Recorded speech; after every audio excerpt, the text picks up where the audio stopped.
Mummy മണി 1 ചാക്കു അതുവരെ വന്നിട്ടില്ല. Bank ചോറ് കൊണ്ട് കൊടുക്കണ്ടേ? അയ്യോ, ഇപ്പൊ എങ്ങനെയാ മോളു? നീ ഇപ്പൊ എങ്ങോട്ടാ പോകുന്നേ? ഗീത ചേച്ചി ലീവിൽ നാട്ടിൽ വന്നിട്ടുണ്ട്. ഞാൻ ആ ചേച്ചിയുടെ കുട്ടിയെ കണ്ടിട്ടില്ല. ഞാൻ അങ്ങോട്ട് പോവാ. മോള് പോകുന്ന വഴിക്കല്ലേ ബാങ്ക്? ഒന്നും കൊണ്ട് കൊടുക്കുമോളൂ. നീ കൊണ്ട് കൊടുത്ത ഓമനക്കുട്ടന് സന്തോഷാവുകയും ചെയ്യും. അയ്യോ ഞാനില്ല. വല്ലോരും അതും ഇതൊക്കെ പറഞ്ഞാലോ? ആര് എന്താ പറയാൻ? അങ്ങനെ ചോദിക്കുന്ന ആൾക്കാരുടെ അടുത്ത് ഇവിടെ വന്ന് ചോദിക്കാൻ പറയണം. ഞാൻ സമ്മാനം പറഞ്ഞോളാം. ചെല്ലുമോളൂ.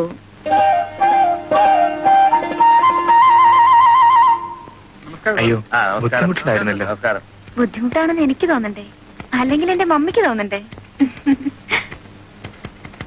എനിക്ക് അകത്തേക്ക് വരാവോ? എന്താ അങ്ങനെ ചോദിച്ചത്? അല്ല, സാധാരണ ചോദിക്കേണ്ട ആവശ്യമില്ല. പക്ഷെ ഊണ് മേശയുടെ പുറത്തിരിക്കേണ്ട ചോറ്റുപാത്രം ഓഫീസ് മേശയുടെ പുറത്ത് അല്ല. I am sorry. ഞാൻ അല്പം താമസിക്കും ഭക്ഷണം കഴിക്കാൻ. ഈ പാത്രം ഞാൻ കൊടുത്തേച്ചേക്കാം.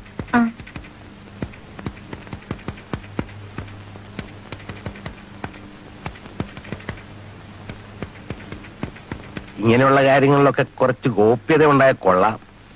മനസ്സിലായില്ല. അല്ല, ഇങ്ങനെയുള്ള കൊച്ചു സ്ഥലമാകുമ്പോ ആൾക്കാർ ശ്രദ്ധിക്കും. ടൗണിലൊക്കെയാണ് ആരും നോക്കത്തില്ല. ഇവിടെ ഈ ചോറ്റുപാത്രം ഇങ്ങോട്ട് വരുന്നതും പോകുന്നതും ഒക്കെ ആൾക്കാർ നോക്കിക്കൊണ്ടിരിക്കുക. അല്ല, ഭക്ഷണം കൊടുത്തയക്കുന്നത് എല്ലാം അറിഞ്ഞുകൊണ്ട് തന്നെ ഞാൻ സംസാരിക്കുന്നത്. നിങ്ങൾക്ക് ഇരിക്കാൻ ഈ മുറിക്കൊരു മറയുള്ളതുപോലെ എല്ലാ കാര്യത്തിനും ഒരു മറയുണ്ടായിരിക്കുന്നത് നല്ലതാ. പിന്നെ ഞാൻ വന്നത് ഒരു ലോണിന്റെ കാര്യം ഞാൻ അന്ന് സൂചിപ്പിച്ചിരുന്നു. ഉവ്വ്. പക്ഷേ അനാഥാലയത്തിന്റെ പേരിൽ ഒരു ലോൺ കൊടുക്കുക എന്ന് വെച്ചാൽ? അനാഥാലയത്തിന്റെ പേരിൽ വേണ്ട. അനാഥാലയത്തിന്റെ കീഴിൽ ഒരു സ്മോൾ സ്കെയിൽ ഇൻഡസ്ട്രി തുടങ്ങാനുള്ള സ്കീമുണ്ടേ. എന്നാൽ തന്നെ അതിന് സാധ്യത കുറവാണ്. ഇതിനു മുമ്പുള്ള മാനേജര് എനിക്ക് പല ലോണുകൾ അനുവദിച്ചിട്ടുള്ളതാണ്. ഞാൻ വാങ്ങിച്ചിട്ടും ഉള്ളതാണ്. അതുകൊണ്ടായിരിക്കാം ഈ വർഷം അങ്ങനെയുള്ള ലോണുകളൊന്നും കൊടുക്കണ്ടെന്നാണ് ഹെഡ് ഓഫീസിൽ നിന്നുള്ള ഓർഡർ. നമസ്കാരം സർ. എന്താ ഭാർഗവമുള്ള ചോദിച്ചാണല്ലോ പോയിരിക്കുന്നത്? ആ ലോണിന്റെ കാര്യം ഞാൻ പറഞ്ഞത് അദ്ദേഹത്തിന് ഇഷ്ടമായില്ലെന്ന് തോന്നുന്നു. പറയണം. ഇങ്ങനൊരു ഇത്തൽ കണ്ണി അങ്ങനെ പറഞ്ഞൊന്നും കാര്യമാക്കണ്ട. ലോണിന്റെ കാര്യം സാരമില്ല. പക്ഷെ അയാൾ എന്തൊക്കെയോ അർത്ഥം വെച്ച് പറഞ്ഞു. എന്തു പറഞ്ഞു? ബിന്ദു നേരിട്ട് ഭക്ഷണം കൊണ്ടുവരുന്നത് ഒഴിവാക്കാമെന്ന രീതിയിൽ. ചേട്ടാ, ഇത് കൊള്ളാം. കുട്ടി വീട്ടിൽ നിന്നാ ഭക്ഷണം കൊണ്ടുവരുന്നത്. കൊടുത്തയച്ച അതിന്റെ അമ്മയാണ്. അതിന് നാട്ടുകാർക്ക് ഇത്ര അഭിപ്രായം പറയാൻ എന്തോള്ളത്? സാറ് വരണം. നമുക്ക് ആഹാരം കഴിച്ചിട്ട് പാത്രം കൊടുത്തയക്കാൻ നോക്കാം. വരണം.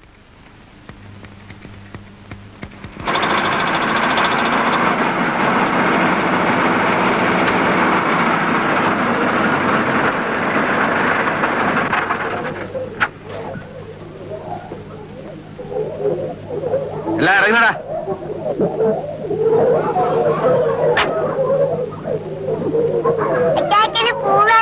അച്ഛന് പൂ വേണ്ട, എന്റെ മക്കളെടുത്തു.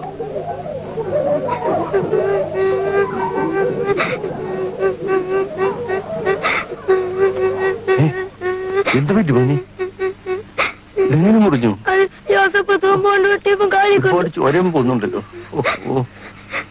മോനൊരു കാര്യം ചെയ്യും. മറിയച്ചെടുത്തിയോട് ഈ മുറി ഒന്ന് വെച്ച് കെട്ടിത്തരാൻ പറ. അച്ഛൻ പറഞ്ഞത് പറയുന്നത് കൊണ്ട് മെമ്പർക്ക് വിഷമം തോന്നരുത്. ഇത് ഇത്തിരി കടന്ന കൈയായിപ്പോയി. ചോദിക്കാനും പറയാനും ആരും ഇല്ലാത്തത് കൊണ്ടാണ് ഇവരെ അനാഥ പിള്ളേരെന്ന് പറയുന്നത്. കാര്യം എന്തായാലും ശരി, അവരെ കൊണ്ട് കഴിയുന്ന പണിയെ ചെയ്യിക്കാവൂ. എന്തോന്ന് പണിപ്പിച്ചെന്നാ അച്ഛൻ എന്തോന്നായി പറയുന്നത്? ഇവറ്റകളെ റോഡെ തേരാപ്പാര നടന്ന വല്ല ലോറിയോ ബസ്സോ കൂട്ടി ചെത്ത ആർക്കും തന്നതില്ലേ? ഇവരെ എല്ലാം കൂടെ ഒരുമിച്ച് ഒരു കൂരയുടെ കീഴിൽ കൊണ്ടാക്കിയപ്പോ അവകാശങ്ങൾ കൂടി വരിക. കുഞ്ഞുങ്ങളുടെ മാനസികവും ശാരീരികവുമായ വളർച്ചയ്ക്ക് ഒന്നും ചെയ്യാൻ പറ്റുന്നില്ലല്ലോ എന്നൊരു സങ്കടമുണ്ട്. കായികമായ വളർച്ചയ്ക്ക് ഇതിനപ്പുറം എന്ത് വേണോ വെച്ചോ? സായിപ്പ്മാരാണെങ്കിൽ സ്വിമ്മിംഗ് പൂളിൽ നീന്താൻ പോകും, പണക്കാരാണെങ്കിൽ ഗോൾഫ് കളിക്കും. അതല്ലാത്തവർ എന്ത് ചെയ്യും? അവര് കളിച്ചും മണ്ണിയും ഒക്കെ തന്നെയാ കായികാഭ്യാസം ഉണ്ടാക്കുന്നത്. അവർക്ക് വിദ്യാഭ്യാസം കൊടുക്കാനുള്ള ഒരു ഇങ്ങനെയൊക്കെ ഓരോന്നും അങ്ങോട്ട് പറഞ്ഞു തുടങ്ങി. ഇതിനൊക്കെ എവിടെയാണ് ചോ വകുപ്പിരിക്കുന്നത്? നല്ല ആശയങ്ങൾ പറയാൻ എളുപ്പമാ, പക്ഷെ ഇത് പ്രാവർത്തികമാക്കുന്ന എങ്ങനെയാണെന്ന് ഇങ്ങോട്ട് പറഞ്ഞു തന്നാട്ടെ. മിസ്റ്റർ ഭാർഗവൻ പിള്ളേ, ഒരു കുട്ടിയുടെ കാല് തൂമ്പ കൊണ്ട് മുറിഞ്ഞു. ഡോക്ടറെ കാണിച്ച് ഒരു ഇഞ്ചക്ഷനെങ്കിലും എടുപ്പിക്കണ്ടേ? എന്റെ പൊന്നച്ചോ, ഈ അനാഥ പിള്ളേരെ ഇങ്ങനെ വഷളാക്കരുതേ. ഈ പ്രായത്തിൽ കയ്യോ കാലം മുറിഞ്ഞ് ഞങ്ങളൊക്കെ ഈ കമ്മ്യൂണിസ്റ്റ് വെച്ച് ചുമ്മാ വരച്ച് തൂത്തച്ചങ്ങടക്കേ ഉള്ളൂ. അതങ്ങ് കരിഞ്ഞോളും. അല്ലാതെ ഈ ഇഞ്ചക്ഷൻ എടുക്കുന്ന പതിവൊക്കെ പഠിപ്പിച്ചാ പിള്ളേർക്ക് അത് ദുശീലമാകും. പിന്നെ നമുക്ക് അതിനെ സമയം കാണും.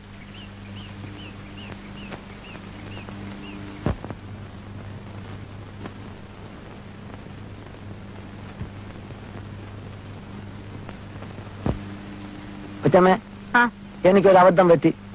എന്താടാ? ഞാൻ ഉച്ചയ്ക്ക് ബാങ്കിൽ ചോറ് കൊടുത്തേച്ച് വന്നാൽ ചോറ്റുപാത്രം ബിന്ദു കുഞ്ഞിനെ തന്നെ ഏൽപ്പിക്കണമെന്നാ എന്നോട് പറഞ്ഞിട്ടുള്ളത്. ആ. പക്ഷെ കുഞ്ഞിവിടെ ഇല്ലാത്തോണ്ട് ഞാൻ തന്നെ പാത്രങ്ങളൊക്കെ അങ്ങ് കഴുകി വെച്ചു. പാത്രം കയ്യിലാണോ അബദ്ധം പറ്റിയത്? അബദ്ധം അതല്ല, പിന്നെ കഴുകാനായിട്ട് പാത്രം എടുത്തപ്പം അതിന്റെ മുകളിലത്തെ തട്ടിലൊരു കവറും അതിനകത്തൊരു പേപ്പറും. എനിക്കിതൊന്നും വെച്ചമ്മയോട് പറയാതിരിക്കാൻ പറ്റത്തില്ല. ഉണ്ട ചോറ് നന്ദി.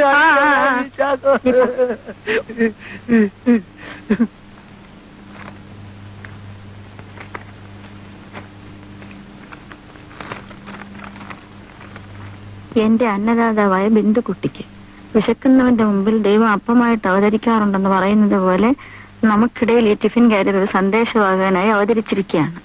ഊൺ എനിക്ക് വേണ്ടാന്ന് വെക്കാം, പക്ഷെ ഒഴിഞ്ഞതാണെങ്കിൽ ഈ ടിഫിൻ കാരിയർ ഒരു ദിവസം കാണാതിരിക്കാൻ വയ്യ. ഇന്ന് ബാങ്കിൽ തിരക്കുള്ള ദിവസം ആയതുകൊണ്ടാണ് കത്ത് ചെറുതായിപ്പോയത്. ഇന്ന് രാത്രി തന്നെ എന്റെ കഴിവിന്റെ പരമാവധി ഉപയോഗിച്ച് പാത്രത്തിൽ കൊള്ളാവുന്ന ഏറ്റവും വലിയ കത്ത് കൊടുത്തയക്കാം. എഴുതി പരിചയമില്ലാത്തത് കൊണ്ട് തെറ്റുണ്ടെങ്കിൽ ക്ഷമിക്കുക. സ്നേഹപൂർവ്വം ഓമനക്കുട്ടൻ. ചാക്കോ, ചാക്കോ, എന്തോ? ഇതാ ഇതാ ഈ കവർ എവിടെ ഇരുന്നോ അവിടെ വെച്ചേക്ക്. അപ്പൊ പിന്നെ ചോറ്റുപാത്രം തന്നെ അങ്ങ് അടച്ചു വെച്ചേക്കാം. ആ പിന്നെ ഈ കവർ കണ്ട കാര്യം ആരോടും പറയരുത്. അത് എന്നോട് പറയണോ കൊച്ചമ്മേ? ഉണ്ട ചോറിന് നന്ദി കാണിക്കുന്നവനോ? ശരി ശരി. ഓ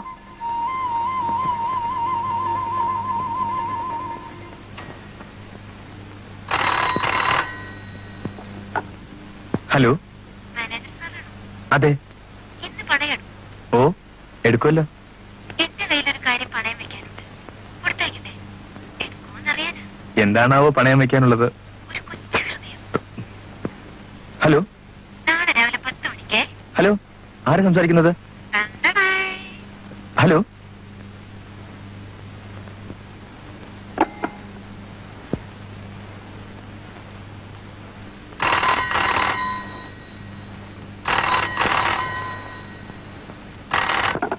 ഹലോ, ആരാ?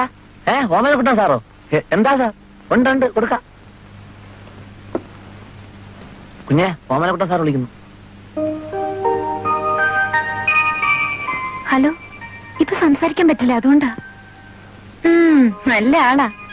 കണ്ടാത്തോന്ന ഒരു പഞ്ചപാവാണെന്ന്. അപ്പൊ ഇതെല്ലാം ശ്രദ്ധിക്കുന്നുണ്ടല്ലേ?